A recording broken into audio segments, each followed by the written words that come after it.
L'aéronautique est un des fleurons de l'industrie française.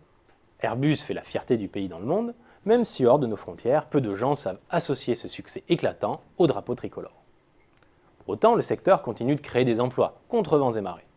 Et la production de l'industrie aéronautique et spatiale va ainsi augmenter de 5% en 2013, puis de 2,5% en 2014. Des chiffres qui s'expliquent par la bonne santé des constructeurs de moyens et long courriers.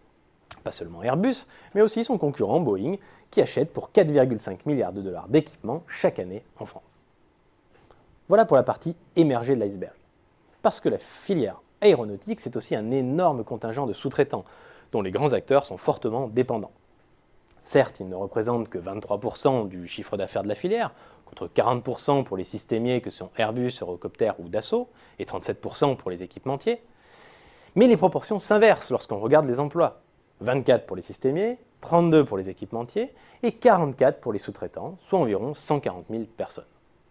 Ce sont de ces sous-traitants que viennent aujourd'hui les risques de surchauffe, qui pèsent sur le secteur. Des sous-traitants qui n'arrivent tout simplement pas à suivre la cadence infernale imposée par leurs donneurs d'ordre. Les carnets de commandes d'Airbus et Boeing sont en effet pleins à craquer pour au moins 8 ans, et ils n'ont cessé ces dernières années d'augmenter leur capacité de production pour répondre à la demande.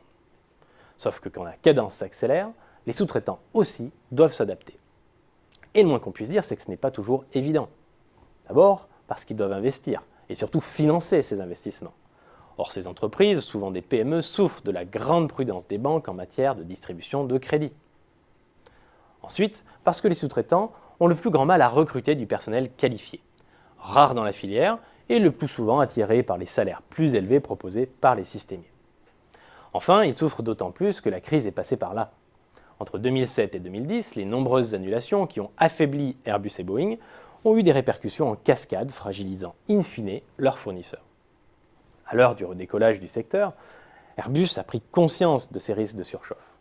L'avionneur a déjà décidé de stabiliser ses cadences de production pour l'A320 et surtout, plusieurs plans d'action et de soutien ont été mis en place. Le fonds Aérophone 3, abondé par les systémiers et la Caisse des dépôts, a par exemple été lancé début 2013. C'est ainsi 150 millions d'euros qui ont été levés pour soutenir et structurer la filière de sous-traitance. Une initiative bienvenue pour tout le secteur et qui confirme que pour Airbus, la priorité n'est peut-être plus à son duel avec Boeing, mais à la sécurisation de sa supply chain.